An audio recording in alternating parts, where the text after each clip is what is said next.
Hello everyone, welcome to NyMixLab. My name is Luca Pretolesi. And I'm Reed Stefan, realest puppet in the game, and we're here today to take an inside look at the final mix and master session of On My Mind by DIPLO featuring Sidepiece. This song has been one of the most requested reference mixes for my mixdown. So essentially, I did this mix and mastering, released to the world, and then came back to me as a request saying, hey Luca, can you mix my track kind of like you did on My Mind? So the idea today is to actually share the little secret and the best and the tip and tricks that I use to the final result on this mix. Let's go. Let's do it. I would love to start with a simply play the rough mix against the final master. I think it's a good start.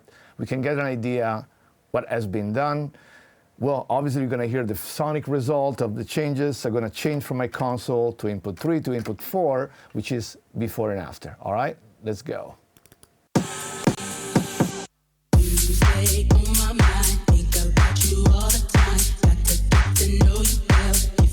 Before. Wow. After.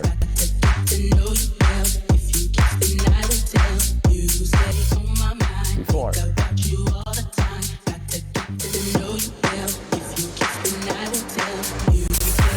So clearly what we're hearing right now is, beside be louder, which is easy to make it louder, is to bring the mid-range in front of the mix. I think if I can point 3 or 4 of the main elements that make On My Mind the way it sounds right now is compression in the mid-range, specific transient response happening between kick and bass where even under compression, the kick is cutting through the bass in a very clean way, which is not easy when you really push a track to -3 RMS.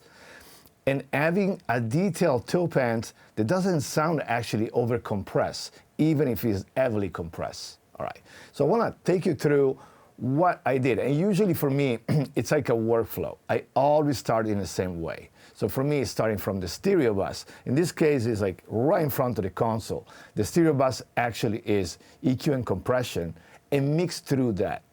So what is the biggest difference of setup, compression, and EQ on the early stage of the mix versus applying later?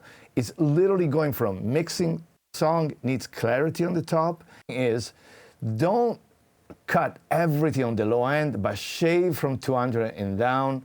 And then after 5K, start to shave up. So essentially, the curve that we're looking right now is no EQ and no compression that we have with the compression on the center. I hope that makes sense. It's a very important decision at the beginning of the mix. So let's keep moving on during this mix. The bass is the driving force on this song entirely. I did something that sometimes a little risky because you tend to, when you duplicate a bass line and try to create a second octave, you might have phase issues, but I think I did a decent job to avoid that. So let me show a little bit more about the bass. I decide to create this sub-frequency of the bass. The producer didn't provide this to me, so what I did, I simply took this bass line. There's a lot of spikes, and I said, what about if I add a consistent sub-bass note on that?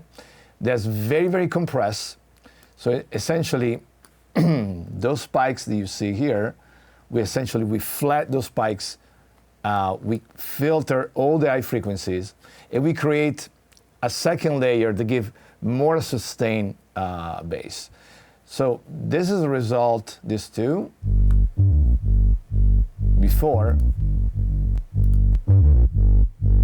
Okay, so that's essentially the copy of the original bass. So I did that, and then the point was to blend, make this smaller, to blend this with the regular one, where I only did a little bit of the black box that I like a lot. They give a lot of nice harmonics.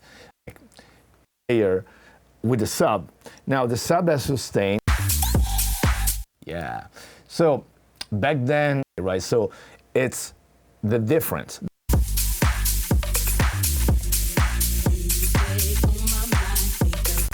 Great.